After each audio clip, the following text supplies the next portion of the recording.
Smack off.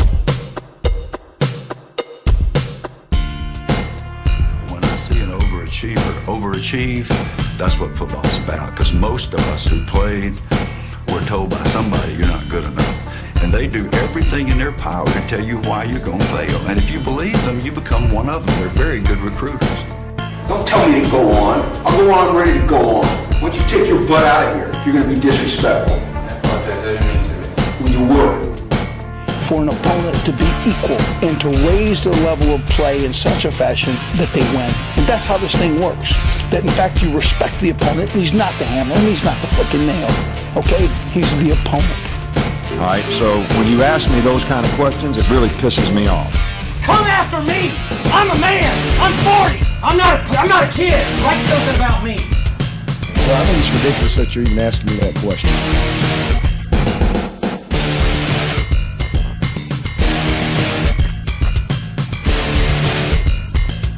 No one got you standing in the way! No way! Smack. Hello and welcome to our inaugural edition of Smacking Off, the Smacking Off podcast where we aim to piss off just about every single person we possibly can, and hopefully we can get a little bit of education on how different fan bases feel about their team and their opposing teams and about their conference and all sorts of things. It's just basically a big old orgy of college football. I'm joined by my lovely co-host, Mr. Doug Phillips. Doug, how are you doing this evening? I'm fine. Excellent, excellent. We have a wonderful show in store for you tonight. Really, I don't know, got to poking around on Facebook and looking at the various different sports smack groups. College football is booming, very, very powerful, influential industry right now. And a lot of Facebook groups have taken to talking about the religion that we know here as college football. And we've noticed that in the middle of this, people have got some very, very strong opinions about college football and the teams and how the coaches and fan bases and, you know, all this other stuff. And, of course, we all now know that what the acronym FYT stands for. And that's pretty much what this show's devoted to, bringing all of those smack groups together, not only just on Facebook, but just anyone who's interested in college football and the average fans, not these, you know, guys that make millions of dollars, the Kirk Herbstreits and Paul Feinbaums of the world, but actual, just real average working Joes like you and I that just love college football and love to talk about college football. So we've got a great show planned for you tonight. Let's go ahead and dive right into this thing. Let's talk about the top games for the week coming up, week 4 of the 2017 season. We've got a list compiled, and right now, right off the bat, let's talk about Bama Vanderbilt for a minute, because that's one that's kind of got us scratching our heads as far as where the line's at versus the way that Alabama's playing on offense. And Vanderbilt's kind of come out of nowhere and shocked everybody. Doug, what's your take on this game? I think Vandy will play great defensively. They're going to lose, but they're going to play great. Yeah, it's fucking Vandy. Yeah, come on. Right. What's the line? The line on that one, Bama's favored by 18.5. I think Bama wins by 14. Yeah, my feeling on this is that it could be a single-digit game. If Alabama's not there, again, we've still got a lot of holes in the offense that just or inexplicably shouldn't be there. And this would be Vanderbilt's Super Bowl. Yeah, it really would. It would make their year. And again, if Vanderbilt has a good showing, doesn't necessarily win, but has a good showing against Alabama. But imagine if they win. That really solidifies where Vanderbilt is as a program, or does it kind of point to the fact that Alabama's not really playing up to the standard that we expect from Alabama year in and year out?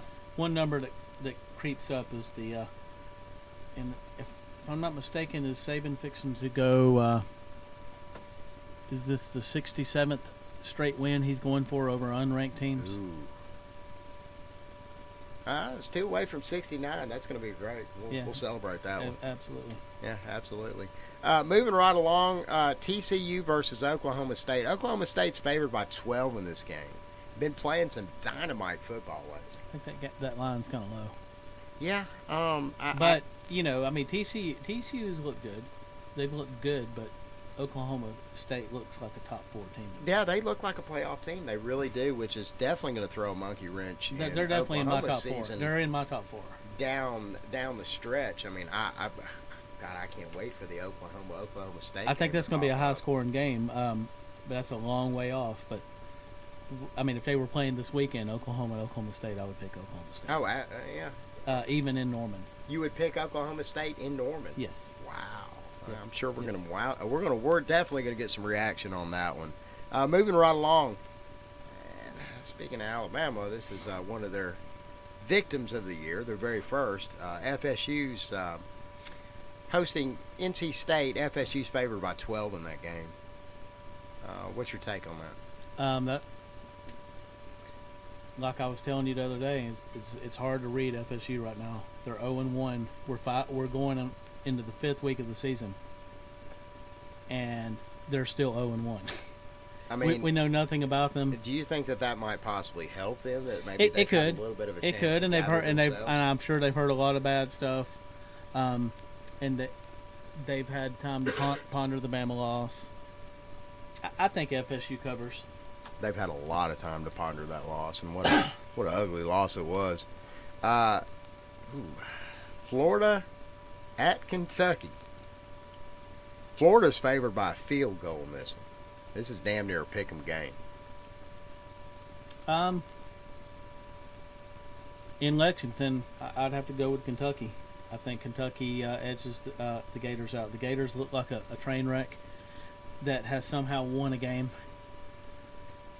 They weren't lucky enough to win against Michigan, but that luck was enough against Tennessee. It's not going to be enough in Lexington. Yeah, it usually works out like that when you play Tennessee.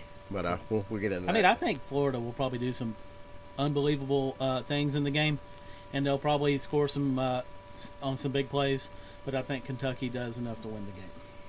Here's the toughest game I think that we've got here, even tougher than the Florida-Kentucky game. Mississippi State at Georgia between the hedges. Georgia's favored by 5.5 on that one. You know, if Mississippi State had been looking this way all last year, and I mean, this has just come from nowhere. They beat LSU 37-7. That they never looked like that. In a nasty loss. Yes. LSU just they really. I'm not a believer yet. I'm not a believer yet. I'll be a believer if they beat Georgia on the road. Right now, I'd have to go with Georgia, and probably a close game. Probably not necessarily a low-scoring affair. Maybe about middle of the road, 20s. Yeah. Mid-20s for both. Yes. Yeah. And our featured bloodbath of the week. Speaking of Oklahoma, Oklahoma's going to Baylor. Oklahoma's favored by 27.5 points. Oklahoma will score 70 in this game. I think you're right. I really They'll do. score 70. I don't know what Baylor will score. They may score 30. But I am as shocked as anybody about the meteoric rise of Oklahoma. I mean, nobody. Once Stoops announced he was leaving with the losses that they had on offense, the losses they really didn't have on defense. And remember, last year they fielded at the end of the year, it was tabulated that they were the number 82 ranked defense in the nation. And they've come out looking like playoffs. Sounds about right. Auburn scored 19 on them, 82. Yeah, that's about right. Yeah. All right. Well, there you have it. There are our top games of the week. If you have any questions or comments or want to curse some folks out or scream and holler or say, hey, guys, I'm glad you picked my team, you can always hit us up on Facebook. We have the Smacking Off page. We also have the Smacking Off group. And if you want to call and leave us a nasty message about how you think that we don't know what the hell we're talking about, because we probably don't, you can always call us at area code 304-508-BAIT.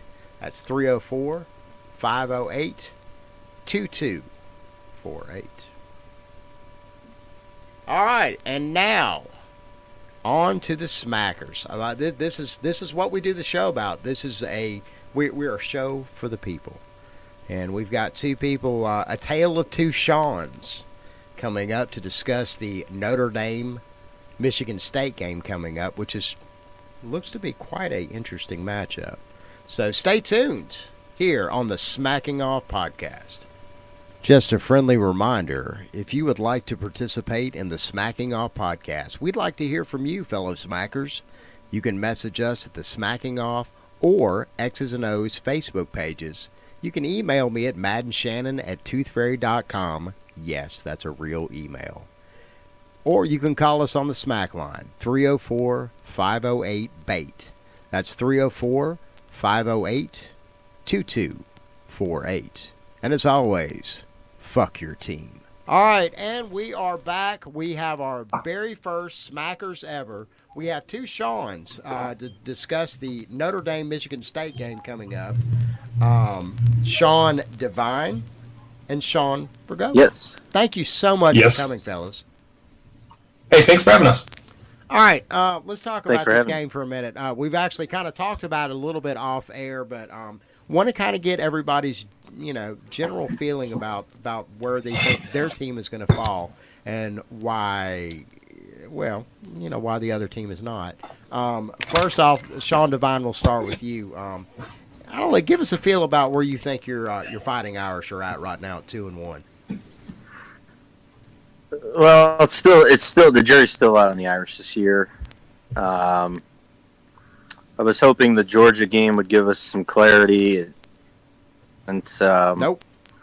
We have two lopsided wins over Temple of the AAC and Boston College of the ACC. The Boston College game is a rivalry game, but it turned out to be much to do about nothing in the second half as we rolled up about 500 some odd rushing yards. The problem is the passing game. We saw that in the Georgia game. We still saw it in the Boston College game. So I truly don't know where we're at. Defensively, we can stop the pass fairly well. We can't stop the run. And special teams is hit or miss depending on the time of game. So I certainly don't know where we're at just yet. And Sean Vergoven, real quick, just tell me about your Spartans a little bit. Right now they're standing at 2-0. Yes, sir. The line on this game is pretty tight. It's Notre Dame's only favored by 5. On the road. Yeah, on the road. Do you feel like which is just blatantly disrespectful? I mean, so at the end of the day, this is how I look at this game. Is you have a Notre Dame team that, in all reality, can barely pass the ball. But what they can do is they can run it very, very well. And the one thing Michigan State, under D'Antonio, has always prided themselves on is being able to stop the run. And they're doing that extremely well this season. Right now, they're number one in the Big Ten in rushing defense and total defense. They're allowing just 183 yards on the ground per game. Now, granted, those two games were against Bowling Green, arguably one of the worst teams in the MAC last year, and Western Michigan coming off a 13-1 season, but they lost their star wide receiver. They lost their head coach. Who knows how good they're going to be? I think you can't really take that USC game in week 1 as essentially judgment that, hey, Western Michigan's really any good because USC's defense is just atrocious. So them putting up over 500 yards or like 300 yards on the ground against USC is nothing special. So again, just like Notre Dame, we're kind of, this will be the first true test of what this Spartan team is capable of doing. And I guess do we want to talk about the other previous test of Notre Dame versus Georgia? I don't know. Does it hurt? Does it hurt a little bit, or do you want to talk about it? Or come on, Sean Devine. Yeah, it doesn't hurt to talk about it. I actually went with a bunch of Georgia friends of mine to that game and had a blast, other than obviously the final. Oh, that was an uncomfortable ride home, though, I'm sure. The final score there. Not really. We lost him. Oh, we lost him. Oh, no. Oh, no. He disappeared. I didn't touch anything. I guess it was on his end. Oh, gosh. He'll probably call in a second. I'm sure he will. Well, okay, then that means you win. You win by default. Hey, I'll take it. Oh, hopefully, the game, the actual real game, is going to last a little bit longer. I hope. Yeah, but and again, we were talking off air about the fact that both teams are coming off some really, really horrible seasons. So Oh yeah. I don't know. I know you're definitely pulling for the Spartans here, but do you see Notre Dame by any stretch of the imagination if they lose? The hot seats start to get a little bit higher for or hotter for Kelly. For D'Antonio? Yeah, flames rising higher. No, for Kelly. Yeah, for Kelly. Yeah, for Kelly. For Kelly. No, you guys put are it this fine, way: man. if he loses this game, based upon how the national perception is going, I think ESPN FPI has him at 77% chance to win. If Kelly loses this game, I mean that's going to pretty much put his seat on fire, and he's going to be there on the bear. I mean, he's going to be playing for his job from week to week if he loses this game. Well, we got Sean Devine back up, and I'm going to ask him the same question. We were talking about the fact that both teams came into this season after some pretty horrendous records last year. And is this going to be a make or break game for Kelly? If he loses this game by, Sean Vergoven just pointed out just a moment ago that ESPN has them at a 77% chance to win, Notre Dame that is. If he I think that number, and then the you mentioned the Vegas number earlier, was 5. We're 5-point favorites. That's ridiculous. If anything, I would put Michigan State a field goal favorite at home if I was setting a line on this. Really? And in my own opinion, this is just about a damn near pick 'em. Yeah, I'd still give them being in Spartan Stadium. That's a tough place to win. I'd put them at least at 3, if not. Yeah, I mean, general consensus in Vegas is home field advantage is worth 3. So essentially, Vegas right now is saying that on a neutral field, Notre Dame wins by a touchdown, which I think is a very, very generous line. That's egregious to me as an Irish fan. That's nuts. I don't know who's setting that line, but it sure as hell wouldn't be me from what I've seen. Mm-hmm. Now, I haven't seen a lot of what Michigan State's done this year, but I can tell you Notre Dame's not a 5-point favorite. If we win this game, we eke it out by probably a field goal. Yeah. I don't have a lot of faith in our passing game, and in the 2 real games we play against Power 5 teams, Georgia and Boston College, we're giving up easily 6.5 yards per carry on the ground to the opposing running back. So, yeah, I mean, and I'm not sure how well Michigan State's running the ball this year, but if I was a coach, I'd be looking to run the ball between the tackles. This is the question for the Spartans is, so you take LJ Scott, arguably our best back. He had some fumble issues in week 1 against Bowling Green, and the first 2 games, or at least the first game, Brian Lewerke, our quarterback, was the leading rusher. So I mean that does not bode well for a team that needs to run the ball to win. So I again, it's tough. It's tough to say, does LJ Scott have it? Because D'Antonio is frustrating a lot of fans with this hot hand mentality of run LJ Scott one series, run Madre London the next, run Gerald Holmes the next. And in my opinion, Gerald Holmes or Madre London should be starting. They run with a passion that LJ Scott just isn't showing right now. They hit the hole. They don't have the cuts or the ability, or even necessarily the ball vision, but they hit the hole like a man who wants a first down. LJ Scott hits the hole like he's just trying to not get hit. And then, I mean, it's an ongoing joke with this offense that LJ Scott cannot pass block. And then that really is hindering what this team can do with him on the field. Well, again, if Kelly loses this game, though, is he going to make it out of the stadium with a job? Yeah, I think so. It depends on how badly they lose. If it's a one possession, I know he was getting into it with a reporter this week about 1 point against Georgia. Last week about the 1 point. But if it's one possession, 7 points or less, I think he does.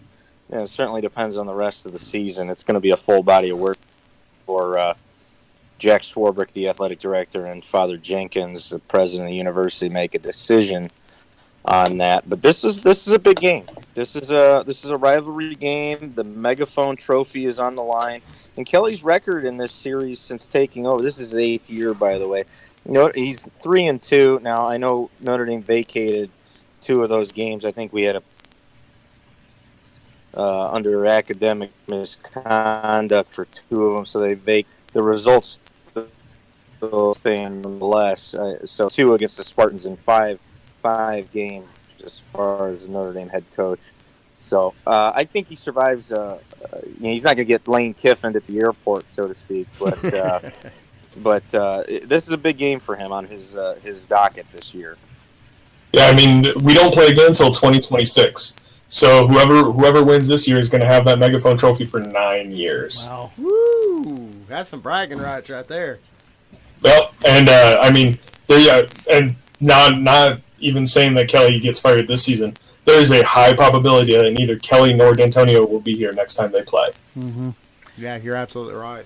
Can I get you guys to make a prediction? That's for certain on Notre Dame's end. Brian Kelly will not be there in 2026. I'd bet my life savings on that. Oh, absolutely. Yeah, he'll be coaching for Ole Miss at that point in time. He'll be like the 3rd head coach that they've gone through since what's his name's down there now. Hey, quick question though before we get out of here. I've got to get a score prediction from you fellas. It's going to kind of be our new tradition that we're gonna ask each smacker. How's it gonna play out? Question, if you don't mind me interrupting, is the other Sean going to be at the game? Yeah, I'm going to be there. What section? I will be there in section 25, row 28. Oh, you got great seats. I'm up in 106. Oh yeah, we fly back for one game a year. We chose this one this year, me and my buddy, and when we go, we're not paying for the upper bowl. We're not flying all that way to sit in upper bowl. We're going to sit in that lower bowl and get as good seats as we can. I hear you, big money. I'm driving over from Chicago, so I took the cheap tickets. Oh no, we live out in Arizona, so when we come back, it's for one game a year, and we make sure we got the best seats we can find. Well, you guys need to hook up off air, get each other's info off air, and arrange to meet. I'd like to actually think that we're bringing people together here on this program. Yeah, absolutely. Trust me, there's not going to be much of that, especially when you hear who our next guest is going to be. But I'm going to let you hear the podcast and figure it out. Fellas, I really appreciate y'all coming out. Oh yeah, I need score predictions from you guys. How's it going to play out? So this defense has let up a field goal only in 2 games, and that field goal came off a turnover, which was returned for like 40 yards. So I mean, this defense is holding teams to 112 passing yards per game and 91 rushing yards. So the asshole in me wants to say that it's going to be, I don't know, 28-10, and all of Notre Dame's points come off turnovers or special teams. But the realist in me is going to say probably closer to 28-21 overtime win.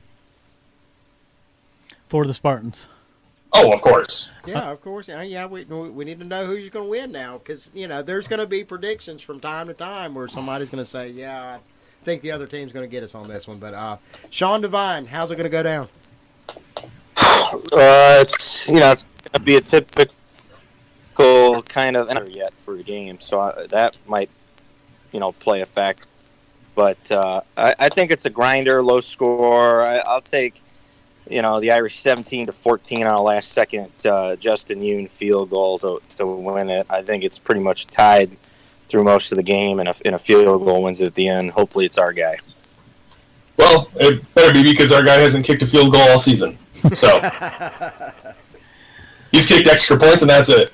They've made, 8 trips to the red zone. They've scored 7 times. One of them was an LJ Scott fumble on the 1-yard line. So this team so far has not been stopped in the red zone, other than that one fumble. So we shall see how that Notre Dame line holds up to the Brian Lewerke / LJ Scott attack.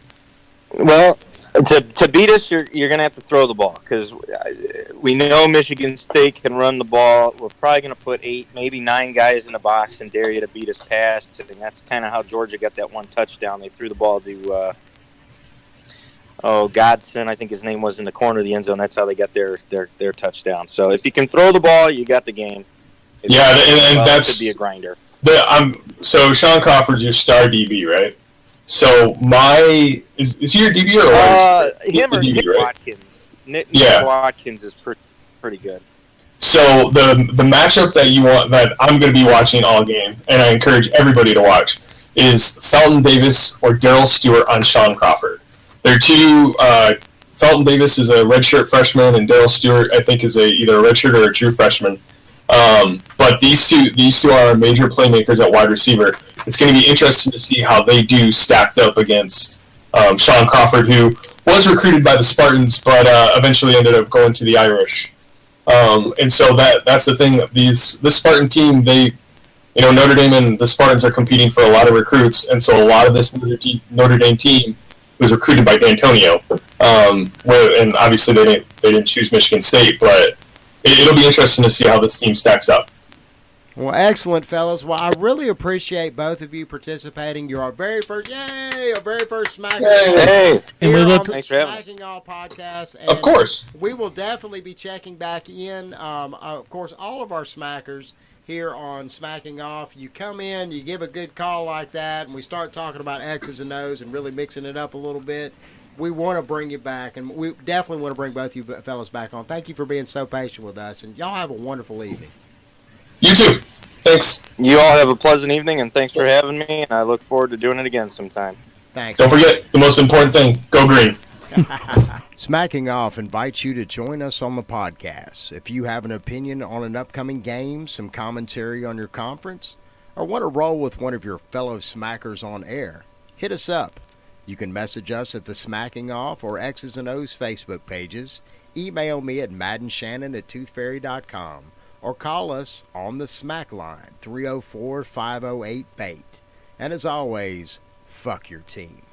All right, we are back. We have probably one of the most galvanizing presences in most of the Smack rooms that I interact with. Ladies and gentlemen, Mr. Brad Tiggy Davis. Woo! Flattering, man. Let's talk about it, baby. The Pac-12, you are John the Baptist for the Pac-12 in the Smack groups. And I gotta say it. I admire your work. I love your work. Thank you, man. Why does the SEC? Why do SEC fans get so riled up? Aside from all the normal toothless inbred jokes, really, why do you think they get so stirred up when you post stuff about the Pac-12 in a positive way?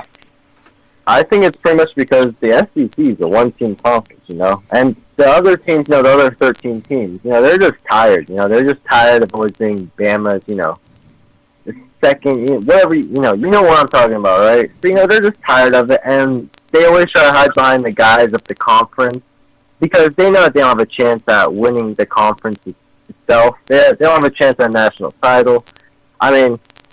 Bama's made the CFP 3 years in a row. What other conference, can you say that, one team dominated that badly? So I just think that the other 13 teams are just mad that they aren't as successful as Bama. Now, hold on now. If Clemson makes it this year, that's going to be 3 years in a row. Yeah.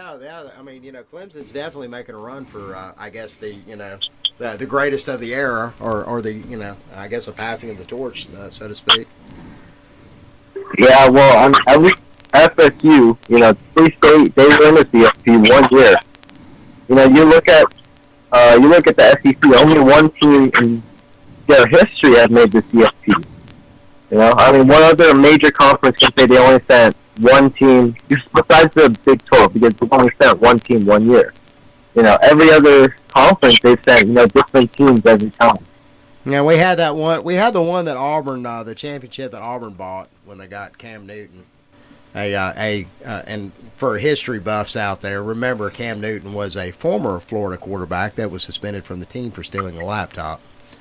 But at the same time, they got there. They were able to, rep the SEC and kind of, I guess, round it out. But I don't know, the further along, especially now that we see what Cam Newton's done in the NFL, I guess that even looks more fluky as time goes on, which kind of lends some support to what you're saying right now.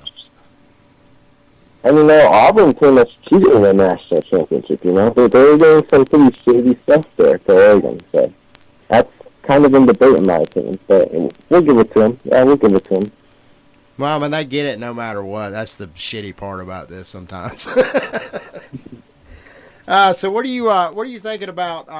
What are you thinking about this weekend as far as your Huskies go? Let's talk about it because you're a huge Washington Huskies fan and have been preaching from the rooftops that they are definitely headed to the playoffs again this year. Oh yeah, 100%. To talk about it, I want to hear it. I want you to just whip that big cock out and swing it around a little bit. Let's talk about the Huskies. So that's the game against Colorado. I'll just summarize this whole thing, right? Colorado's an alright team. Alright, they're respectable. They're not on the Huskies level, alright? They're gonna lose. It's not gonna be a blowout. They'll be lucky to put up, I guess, they'll be lucky to put up 20 points. Their offense is really not good. Their quarterback is more concentrated on not making bad plays and actually, making plays. Besides that, I mean, their offense is pretty boring. The defense is alright. My prediction, 31-16. It's not going to be a blowout like last time in the Pac-12 championship. When we do them at 41-10. I guess the only outside factors to think about, it's going to be a pretty high elevation game in Colorado. It's going to be an away game. But besides that, I think the talent will be too much for Colorado. Win this easy. What's the line on that game? It's 11, 10 or 11, depending what's your bookie.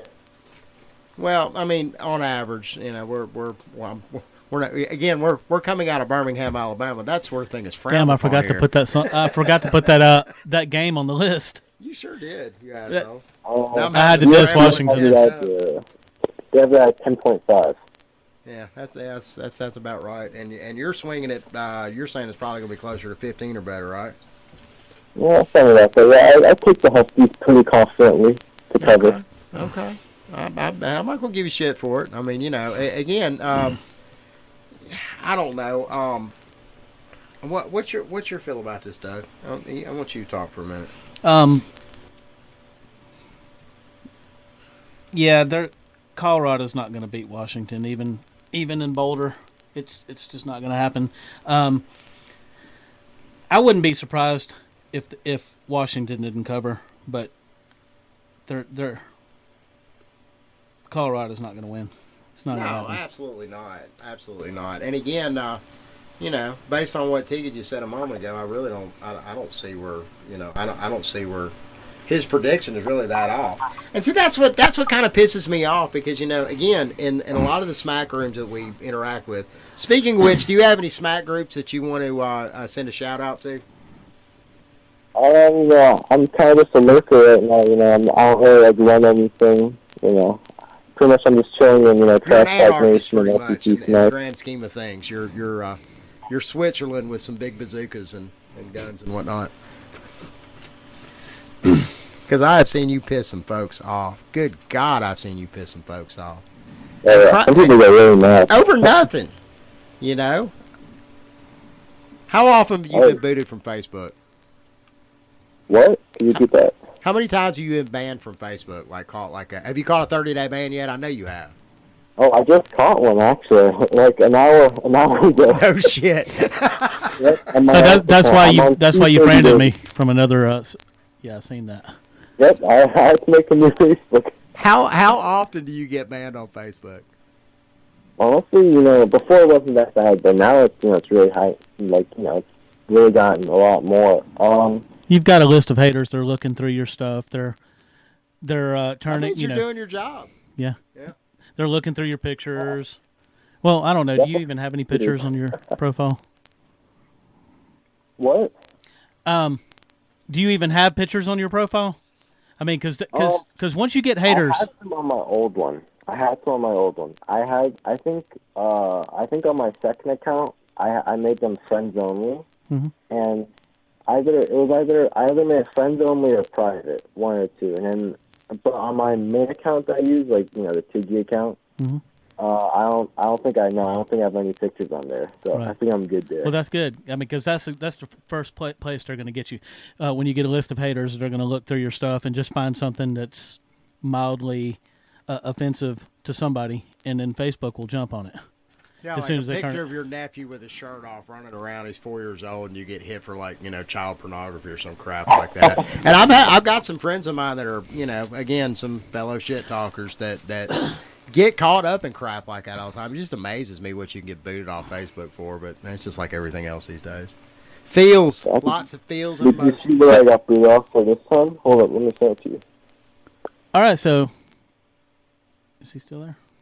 And I got to ask you a question, and this is completely off topic, sports topic. How do you feel about the whole Harimbe thing, how that went down? The whole... Harimbe, the gorilla that got shot. That kind of, I have to jog my memory there. How it went down, it was... God, you're asking me on the phone. That's a tough topic. You can't just, ask. Well, I had to throw that out there because, again, this is kind of my introduction to my own cults that I'm starting. But we'll talk about that after the show. Tell us about UCLA, because this week we heard that the Pac-10, the Pac-12 doesn't claim UCLA from you. So tell us about that. I heard that. That was a good sneak this. UCLA, they're an all right team. They lost a pretty good team. Memphis, they're not a trash team. They're not an amazing team. Are you just mad at them right now? Go ahead. Are you mad at them right now? I'd say I'm more disappointed, Yeah. UCLA, I mean, in many ways, UCLA, they were kind of hurt. They were playing at 9 a.m. start time. That's always tough, especially, as a West Coast team, if you travel, kind of halfway across the country, play at 9 a.m. It's not easy.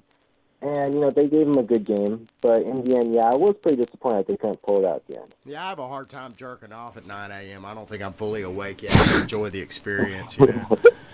I felt like it was going to go down something like it did. I really did. Memphis is a giant killer on this side of the country. They always definitely have been. came alive later on in the game, but it was too much. It seemed like Memphis just was really had developed that momentum. Not that UCLA is a giant. At the moment, they're really not, but they have a name, and Memphis really doesn't. But Memphis, I think Memphis went out to USC back in the 90s and beat USC at the Coliseum. So they've got a track record. Yes, I would say 1990. It was 1990, and Memphis beat USC 24-10 at the Coliseum. Memphis has always been one of those weird teams that just come up out of nowhere and field a somewhat mediocre or good for their conference kind of team, and then just suddenly shock everybody. They've done it 3 years in a row now. Memphis beat Bama one time. Yeah, I don't want to talk about that right now. Yeah, you wasn't paying no attention to football then. I was a twinkle in my daddy's eye. Okay, so what else you want to talk about? Now, really, you're our resident guru for the Pac-12. So what else other than obviously what you see is Washington's playoff chances being really good? What else do you see developing in the Pac-12 that's kind of caught your interest?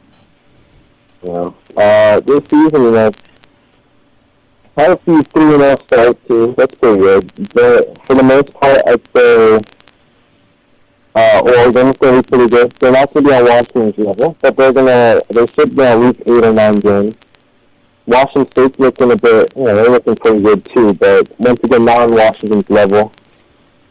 Besides that, I can see up to 10 bowl teams from the Pac-12. Pretty much every team besides Oregon State, obviously, and also probably one of the Arizona schools. I would say Arizona State would be the one that, if one of them's not going to make it, that's it. Because they're already 1-2. Yeah. Worse than Arizona, so there's that. Okay, 10. So we have this is your prediction of the week. Are you still predicting two? I think you've changed this, but didn't it, at one time you think that USC and Washington would both get into the CFP? I think at this point USC, they're going to drop a game, whether it's to Notre Dame, whether it's in conference play. They're going to drop a game. They're going to enter the Pac-12 championship 11-1. We're going to blow them out. They're not going to be in the college football playoff, unfortunately. And that's too bad, because USC is a fine team. I want them to make the Pac-12 championship, 12-0. Right. But I just can't see it. They've had too many close calls already. Three weeks into the season, they look shaky against Western Michigan. Almost lost to Texas. Texas at home? That's not a good look. But besides that, there's not really any elite teams when you take out Washington or USC that are really, college football playoff worthy. I know a lot of people had, Stanford doing something, but they're already 1-2. They had the upset loss to San Diego State. And, Washington State, you look at them, they don't have the defense to be a college football playoff team. Oregon, just no. Utah, Colorado, yeah. There's pretty much, if either Washington or USC don't win the Pac-12, there's not going to be a Pac-12 team in the college football playoff. That's not happening, I think Washington, I think 13-0 still sounds about right. Probably 15-0 when it's all said and done. At worst, maybe 14-1. Okay, fair enough. I jive with that. Real quick, we're going to take you outside the conference for a minute. Just going to ask you about a random game. Alabama versus Vanderbilt. Do you think that that's going to be a closer affair than Vegas is giving them? It's going to be 38-3. Alabama. I've seen it too many times. Vanderbilt, they have a good team. That's what I don't get. All the SEC homers are saying, this guy's a troll and this, that, and the other. But 38-3, hey, that's a prediction I can get behind, man. I guess that the SEC fans, they're kind of sick too, They like to hide behind Bama when they're talking about their conferences, but, at the end of the day, they're tired of being Bama's, right-hand bitch. I don't think Vanderbilt has a chance, even if the game's in. I think the game is, at the home stadium, but, still no chance, man. Well, cool. Well, Tiggy, I know you've got a lot of stuff to do this evening. We've still got a lot of broadcasts. We thank you so much for coming on here. And you're welcome back anytime you want to come, man. We'd love to have another conversation with you. And if we get some people that get a little pissed off with you, you feel like going toe-to-toe with them on air? Oh, yeah, man. I'll make sure you hang up. That's what's up. Ladies and gentlemen, give it up for Tiggy. That was absolutely wonderful. Thanks, man. We really appreciate it.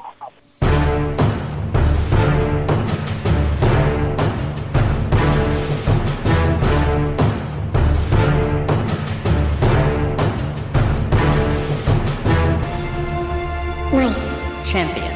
Top 10. Number 10. Ohio. State. 9. Tennessee. 8. Louisiana. State. 7. Cal. 6. Texas. A.M. 5. Northern Illinois. 4. Mississippi. State. 3. Texas. 2. Florida. 1. Just a friendly reminder, if you would like to participate in the Smacking Off podcast, we'd like to hear from you, fellow smackers. You can message us at the Smacking Off or X's and O's Facebook pages. You can email me at maddenShannon@toothfairy.com. Yes, that's a real email. Or you can call us on the Smack line, 304-508-BAIT. That's 304-508-2248. And as always, fuck your team. All right, I want to talk about Auburn football for a moment, as much as it pains me to talk about Auburn because I am an Alabama fan, full disclosure. But I am happy to bring up the fact that Clemson sacked them 11 times in one single ball game. Last week, in their 24-10 torch burner of a win against Mercer, we found out Mercer's in Macon, Georgia. Yep. Yeah, that's a very important tidbit of information. Yeah, Stidham. Stidham definitely isn't the golden boy that the Auburn faithful was hoping that he was going to be. So, what about that backup, former starter Shaun White, who was arrested just a couple days ago, walking drunk down the road? Now, can I bring something up? Yeah. Tuberville actually chimed in on him. Tuberville a few days ago and said, actually it was a couple weeks ago, and said that Shaun White was a better quarterback than Stidham. Which I don't know how he would know that. He don't sit in the practices or whatever. But well, he's not a better quarterback now. Not at Auburn. Yeah, Shaun White is definitely for the penal league, maybe. Yeah, he's hunting for a job. So Lane Kiffin, I know that Lane Kiffin has been scooping up ex-Auburn players left and right lately. Lane, we got another one for you. Come get him. But Auburn's season pretty much is. We kind of all figured this after the Clemson game. Pretty much in the toilet now, but what does this really do ultimately if Stidham can't stand up and be healthy and deliver the whole entire rest of the season? Who's the backup now? Oh gosh, who is the backup now? I could not tell you. I have not researched that. Yeah, and now because we're on Auburn's third string quarterback. There's not too many people that are going to rattle that one off the top of their head. Because if Stidham, you get sacked 11 times, there's a good shot that you may hobble off the field at some point and not come back. Yeah, absolutely. And, I think it also something that we kind of need to bring up because the one thing that was very surprising to me is why did they fire him or why did they get rid of him after one game? Or, after one infraction, And come to find out he had just gotten off of a 2-game suspension. Yes. So apparently and I don't know if this is related to his new situation is related to the previous situation or whatever. I really don't know that much about it because I do my very best not to know too much about Auburn. They suck. But I will have to say this because this is like the third player that mouths on over the past few years. High-profile player. Shaun White was their former starting quarterback. He lit them up last year. The best 8-5 team in the land. Yep. Yeah, it does kind of lend a little bit of credence to the fact that despite what we all have to say about Gus Malzahn, at least he's running or doing his best to try to run a on the up and up program down there. And I can't help but wonder, another team that we had mentioned in our at the top of the show, Oklahoma, who is fielding a quarterback who ran for the police unsuccessfully, I might add. That's usually how that goes down. And who also ran his dick up Ohio State's ass pretty hard in that gruesome win. Gruesome if you're a Buckeye fan, of course. And planted the flag, or at least attempted to plant the flag in midfield. It's kind of tough to do on artificial turf, but whatevs. I don't know, man. I really going back to the Mark Richt. That's another perfect example right there. In fact, Mark Richt's probably the best example of what I'm talking about. A team that is continually in the upper echelon of their conference, but just can't quite bring it home. And you kind of have to wonder: is he throwing the baby out with the bathwater by being so tough on his players? What is your thought about that? Because that's that kind of is one of those topics that's brought up in the same, let's just say in the same vein as paying players. At what point in time do we separate the fact that these are kids, 18, 19, 20, 21-year-old, on up to 22 or 23 or however old they get to play these days? People really forget that when it comes to sports. Yeah. When it comes to college football, these are kids, and they're not mature, and they don't act mature. Are we but putting still, when you're on that level, it's very important to understand that you are under a microscope, and something that you do that wouldn't be a big deal if your friend does it. That's not a college football player. You're going to get crucified. But on the opposite end of that spectrum, we have a young kid getting drunk, making a mistake. On the opposite end of that spectrum, you have somebody like, let's say, Oklahoma's Joe Mixon a few years ago. It almost seems like ancient history now. He's lighting it up in the NFL as we speak. But had he had played at a program that had a much stricter disciplinary process, would he be running and gunning in the NFL right now? I mean, you kind of have to wonder what if in that situation. Are you trying to say even with Baker Mayfield? I mean, again, you've got a young man who's out, partying. Are you trying to say town. Stoops was not much of a disciplinarian? Well, I mean, I'll let you be the judge on that now. I mean, who ultimately got to make the call for Mayfield? Was it Stoops or was it Riley? I mean,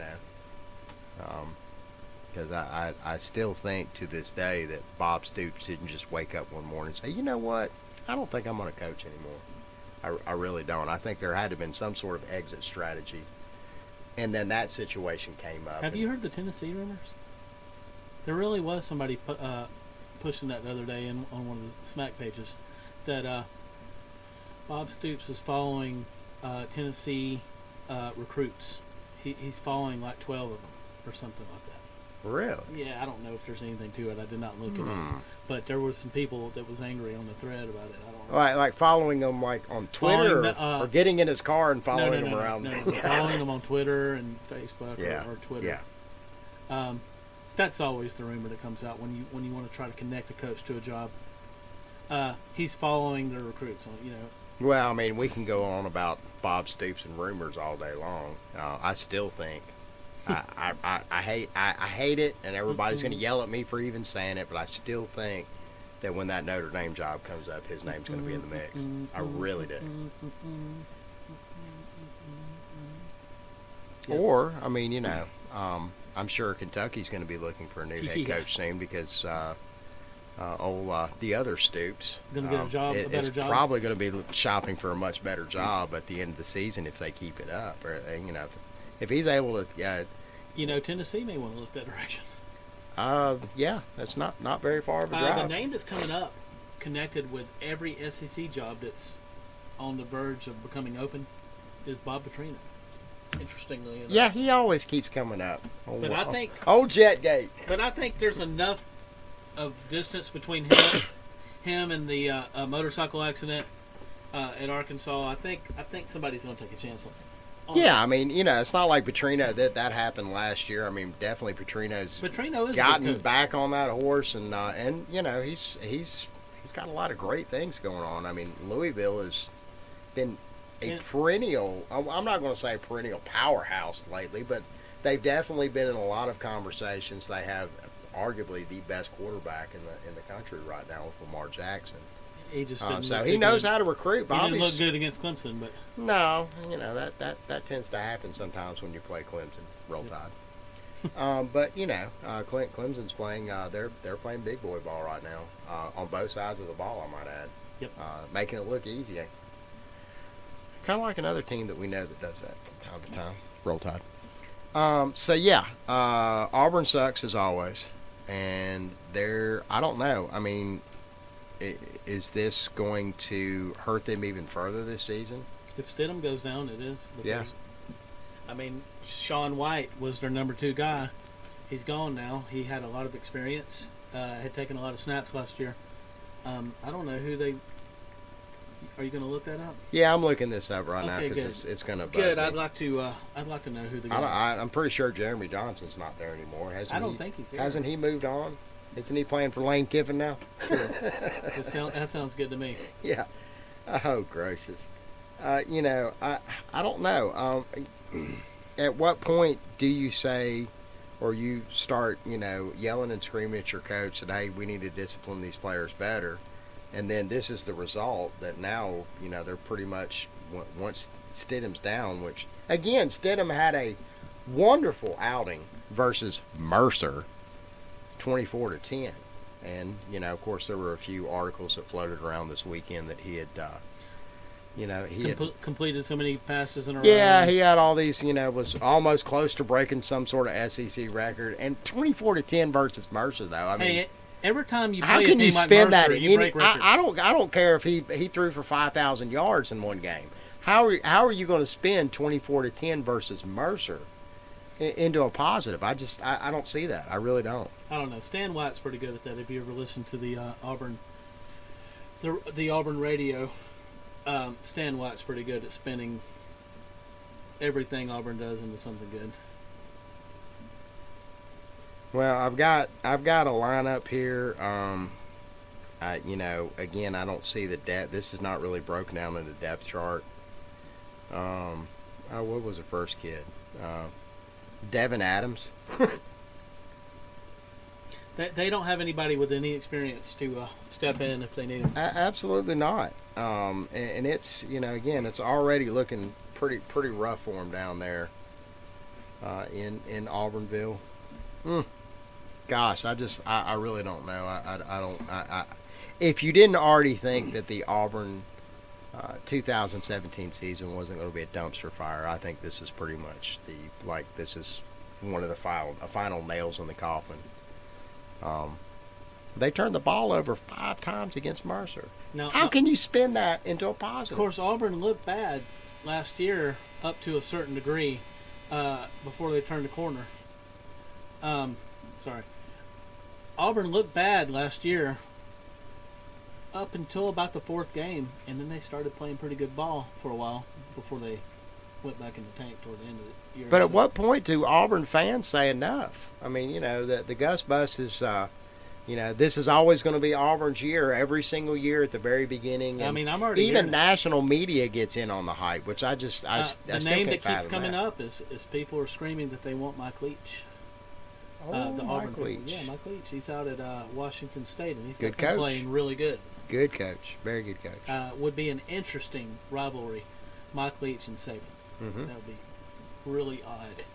Well, I don't know. And some people feel that Saban is kind of on the back end of his career. I'll still take it. Defensively, we look just as awesome as always. But offensively, man, I just can't get over that.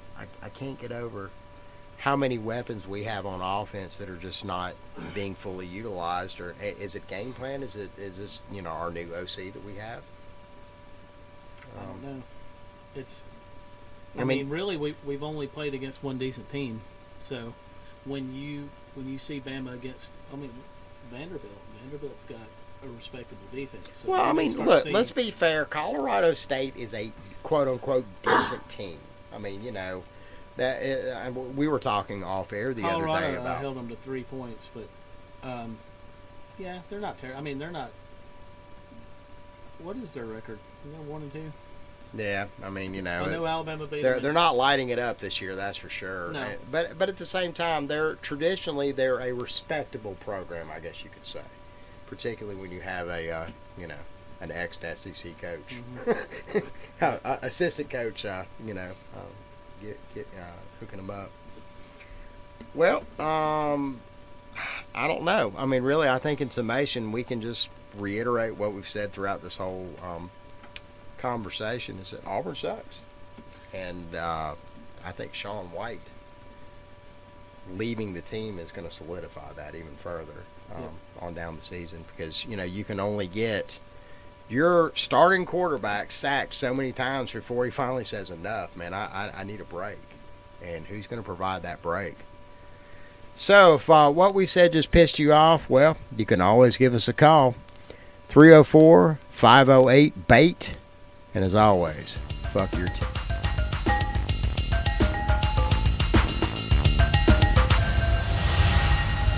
Smack.